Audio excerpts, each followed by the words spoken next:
사랑하는 성도 여러분, 하나님께 예배하러 각자의 자리에 오신 걸 주님의 이름으로 축복드립니다.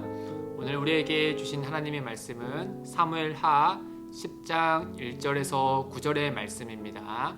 제가 읽어드리겠습니다. 그 후에 암몬 자손의 왕이 죽고 그의 아들 하눈이 대신하여 왕이 되니 다윗이 이르되 내가 나하스의 아들 하눈에게 은총을 베풀되 그의 아버지가 내게 은총을 베푼 것 같이 하리라 하고 다윗이 그의 신하들을 보내 그의 아버지를 조상하라 하니라. 다윗의 신하들이 암몬 자손의 땅에 이르매 암몬 자손의 관리들이 그들의 주 하눈에게 말하되 왕은 다윗이 조객을 당신에게 보낸 것이 왕의 아버지를 공경함인 줄을 여기시나이까? 다윗이 그의 신하들을 당신에게 보내 이 성을 엿보고 탐지하여 함락시키고자 함이 아니니까 하니 이에 하눈이 다윗의 신하들을 잡아 그들의 수염 절반을 깎고 그들의 의복에 중동 볼기까지 자르고 돌려보내매 사람들이 이 일을 다윗에게 알리니라. 그 사람들이 크게 부끄러워하므로 왕이 그들을 맞으러 보내 이르기를 너희는 수염이 자라기까지 여리고에서 머물다가 돌아오라 하니라. 아멘. 아마도 성도님들도 아마 살면서 한 번쯤은 거절이라는 것을 당해보신 적이 있을 겁니다. 그때 그 기분을 한번 생각해 보시면 참 좋지 않은 기억이겠죠. 저도 결혼하기 전에 혼자서 자취를 했었는데요. 그러다 보니까 이제 끼니를 때우기 위해서 이 바깥에 있는 식당에서 많이 먹었습니다. 그런데 어느 날 그 식당에 좀 맛있는 걸 먹고 싶어서 아는 분에게 추천을 받아서 맛집을 가려고 했는데 제 생각에는 혼자서 가서 테이블에 앉아서 먹으면 좀 민폐가 될까봐 제 딴에는 이제 바쁜 시간을 피해서 그곳에 갔습니다. 그래서 이제 그래도 이제 맛집이다 보니까 웨이팅이 꽤 길게 있었죠. 그래서 이제 그곳에서 가만히 서서 이제 기다리고 있었는데 이 종업원이 한 명 나오더니 저를 보면서 빤히 쳐다보면서 몇 명이냐고 물어보는 겁니다. 그래서 당당하게 한 명이다라고 말했더니 그때 표정이 싹 달라지는 거예요. 그 느낌이 있지 않습니까? 꼭 이렇게 바쁜 시간에 또 그 테이블에 꼭 한 명이 와서 앉아야 되는가? 라는 그런 눈치가 조금씩 보이기 시작하면서 굉장히 좀 부끄럽게 느껴지더라고요. 저는 제가 제 돈을 내고 먹으려고 왔는데 그런 거절감을 조금씩 느껴지면서 상당히 좀 불쾌한 느낌이 들었습니다. 물론 저만의 생각일 수 있어요. 그 부분은 그렇게 얘기를 하지 않았으니까 말이죠. 어떤가 우리가 살아가면서 이 거절이라는 것을 한 번은 당해 봤을 텐데 그 기분이라는 것이 썩 좋지는 않습니다. 더군다나 이제 내가 어떤 호의와 친절을 베풀려고 했는데 오히려 이제 그 친절과 호의를 맞받아쳐서 이 모욕적인 것으로 거절을 해버리면은 더더욱더 기분이 좋지 않겠죠. 오늘 다윗이 그러한 느낌을 받게 됩니다. 거절감을 받은 것이죠. 어떤 일이 있었냐면은 다윗이 온 이스라엘을 다스린 다음에 그 다음에 이제 그 암몬에 다윗과 그래도 어느 정도 관계를 잘 맺었던 나하스라는 왕이 이제 죽고 말았던 겁니다. 그 나하스의 아들 하눈이 이제 왕위로 물려받게 된 거죠. 다윗은 그래도 우호적인 관계에 있었던 그 나하스의 죽음을 슬퍼하면서 조의를 표하기 위해서 사절단을 그들에게 보냈죠.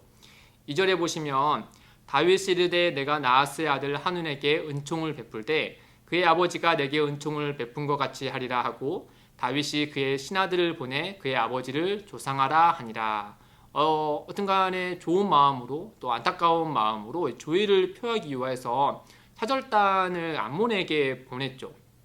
다윗의 신하 중에 누가 갔는지 또 몇 명이 갔는지는 알 수는 없지만 어떤 간에 다윗은 그렇게 좋은 관계를 맺었던 그 나하스를 생각하면서 그의 사절단을 그들에게 보냈습니다. 그러나 그 다윗의 사절단이 암몬의 왕궁으로 들어오자 이 암몬 국가의 이런 관리들이 이 다윗의 선의를 의심의 능초리로 쳐다보았던 모양입니다.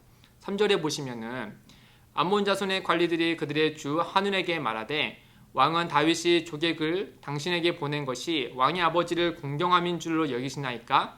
다윗이 그의 신하들을 당신에게 보내 이 성을 엿보고 탐지하여 함락시키고자 함이 아니니까 하니 다윗은 좋은 마음으로 보냈으나 이 암몬의 관리들은 다윗이 신하들을 보내는 것은 이 땅을 침략하고 함락시키기 위한 일종의 스파이로 보낸 것으로 여기고 이와 같이 얘기했던 것이죠. 다윗과 나하스는 어느 정도 우호적인 관계였기 때문에 이렇게 큰 안 좋은 일이 벌이면 조의를 표하기 위해서 사절단을 보내는 것은 너무나 관례적인 일이었습니다. 그럼에도 불구하고 나하스의 아들 한우는 신하들의 말만 듣고 다윗의 사절단에게 굉장히 모욕적인 행태를 벌이고 말죠. 사절단의 수염을 깎아버리고 또 그 중동볼기까지 보일 수 있도록, 그러니까 그때는 옷을 한 벌 입지 않았습니까? 그 엉덩이 반절 정도까지 보이도록 바지 그 아래를 잘라서 이렇게 수치스러움을 보여주고 그들을 다시 고국으로 돌려보낸 것이죠. 한 나라의 사절단에게 이와 같이 모욕적인 행태를 했다는 것은 곧 그 나라의 왕에게, 그 나라의 백성에게 한 것이나 다름없는 것이죠.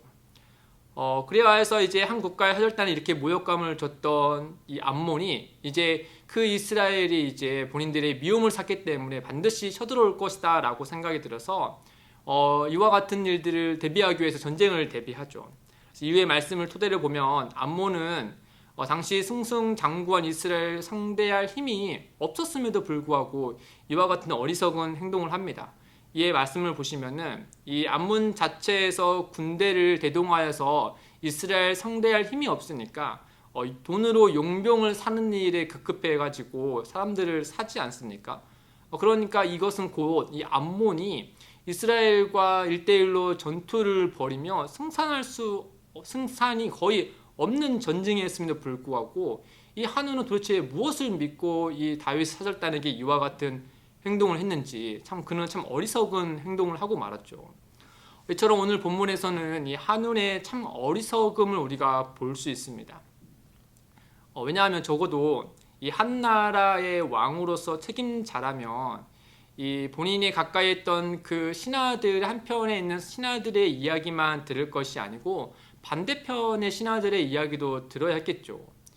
더군다나 다윗과 우호적인 관계에 있었던 나하스, 자신의 아버지가 있었을 때 그 아버지를 모셨던 신하들의 이야기를 들었더라면 이와 같은 판단을 하지 않았을 겁니다. 또 혹여나 다윗이 이렇게 침략할 목적으로 그 나라에게 사절단을 보낸 것이라면 그 자체에서 바로 뿌리치기보다는 이것을 지혜롭게 넘기기 위해서 전쟁을 충분히 대비한 다음에 그 다음에 이제 이와 같은 일을 선전포고를 해도 늦지 않았죠. 그럼에도 불구하고 앞으로 미래에 어떤 일이 벌어질지도 모르고 현재 본인들이 다 이스라엘을 상대할 수 있는 힘도 없음에도 불구하고 이렇게 급하게 전쟁을 선언하고 또 그리하여서 우리가 말씀을 뒤에 보시면 참 어리석은 판단과 그로 인하여서 어리석은 결과를 맺게 되죠. 우리는 이 점에서 오늘날 참 그 복음 안에서 하나님의 자비를 거부하는 사람들이 그들의 그런 거부하는 방식이 마치 이 암몬의 왕 한운과 비슷하다는 점을 우리가 보게 됩니다. 하나님은 믿는 자뿐만 아니라 믿지 않는 자들에게도 일반적인 은혜를 부어주시죠. 아마도 모든 사람은 진지하게 자신의 존재를 생각할 때 나의 존재의 근원이 어디에서부터인가 라고 하면서 생각하기 마련입니다. 또한 자신이 지금 누려왔던 그 모든 것들이 실은 내가 스스로 취한 것보다는 나 외의 것으로부터 나에게 흘러 들어오는 것이 훨씬 더 많을 테니까 그에 대한 감사한 마음과 또 그런 모든 누리는 복의 근원이 어딘지를 생각하기 마련이죠. 그러나 어리석은 자들의 특징은 어리석음을 좋아한다 하지 않습니까? 이 일에는 참 지혜가 없는 모습을 우리가 발견하게 됩니다. 잠언서 1장 22절에 지혜자는 이 어리석은 자를 향해서 이렇게 얘기를 하죠. 너희 어리석은 자들은 어리석음을 좋아하며 거만한 자들은 거만을 기뻐하며 미련한 자들은 지식을 미워하니. 어리석은 자들이 어리석을 수밖에 없는 것은 어리석음을 좋아하고 거만을 기뻐하며 지식을 미워하기 때문이다 라고 지혜자는 이렇게 말하고 있습니다. 뿐만 아니라 예레미야 17장 5절과 6절 말씀에 보시면 이 하나님을 떠난 어리석은 자들 향하여서 이 사막의 떨기나무 같다라고 이렇게 비유해서 말씀하는데요.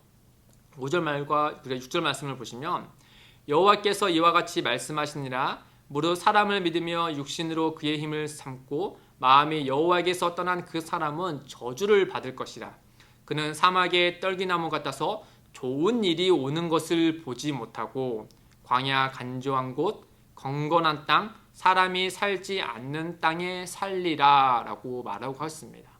이 하나님을 떠난 어리석은 자들은 그 어리석음을 좋아한 나머지 또 좋은 일이 오는 것을 보지 못한 나머지 이와 같은 어리석은 삶을 계속해서 살아간다라고 하는 것이죠.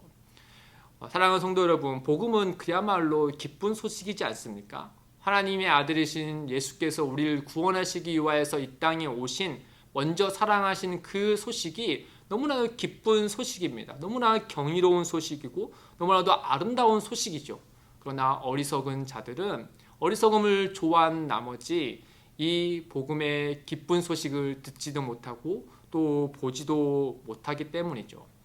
왜 그럴까? 성경은 이것을 분명하게 이야기하기를 죄 때문에 눈과 마음이 어두워졌다라고 말씀합니다. 에베소서 4장 18절에 그들의 총명이 어두워지고 그들 가운데 있는 무지함과 그들의 마음이 굳어짐으로 말미암아 하나님의 생명에서 떠나 있도다. 사랑하는 성도 여러분, 우리는 오늘 말씀을 통해서 이 한눈의 어리석음을 반면교사 삼아야겠죠. 실은 구약의 여러 스토리들을 볼 때면 이스라엘 백성들 외의 나라에 있는 이방인들의 어리석음을 지적하기보다 이 하나님의 크신 은혜를 맛보아 알았음에도 불구하고 끝끝내 하나님을 거부하는 이스라엘 백성들의 어리석음에 관한 이야기가 훨씬 더 많습니다. 이는 곧 오늘을 살아가는 그리스도인들인 우리에게도 해당되는 말씀인 거죠. 하나님의 크신 은혜를 누리면서 살아가고 있으나 어느 한 영역에서만큼은 하나님을 거부하는 곳이 우리에게 있지 않습니까? 교회에서는 하나님의 말씀을 전적으로 따르고 그의 은혜를 찬양하지만 나 홀로 있는 그 특정한 영역에서는 하나님의 말씀을 거부하고 있는 그 어리석음이 우리에게도 있지 않은지 우리 스스로를 돌아봐야 되겠죠. 사랑하는 성도 여러분, 하나님은 우리에게 날마다 은혜를 부어주십니다. 그런데 우리는 그 은혜에 진실한 마음으로 합당히 바르게 반응하고 있는지 또는 우리의 삶의 전 영역 가운데 하나님의 은혜를 부어주시지만 어느 특정한 영역에서는 한눈과 같이 그 어리석음을 계속 드러내고 있지 않은지 우리 스스로를 오늘 말씀을 통하여서 돌아보고 우리의 전 삶의 영역에 하나님의 은혜를 마음껏 누리며 또 그 안에 합당하게 또 마땅히 또 감사함으로 반응할 수 있기를 주님의 이름으로 축복드립니다. 함께 기도하겠습니다. 하나님 아버지, 다윗의 친절을 되레 모욕으로 갚은 한눈의 어리석음이 어쩌면 우리의 삶의 한 구석에 있는 어리석음이 아닌지 생각합니다. 주님, 날마다 우리에게 선으로 역사하신 하나님의 손길을 어리석은 거절이 아닌 기쁨의 수용으로 받고 함께 기뻐할 수 있도록 인도하여 주옵소서. 특별히 주님, 우리 주변에 아직 복음을 기쁨으로 받아들이지 못한 이들이 있습니다. 그들의 어리석음을 벗겨주셔서 함께 복음을 듣고 믿고 구원의 감격을 누릴 수 있도록 주님께서 함께하여 주옵소서. 감사함의 이 모든 말씀 우리 주 예수님의 이름으로 기도드립니다. 아멘. 오늘도 두 가지의 기도 제목을 두고 함께 기도하겠습니다.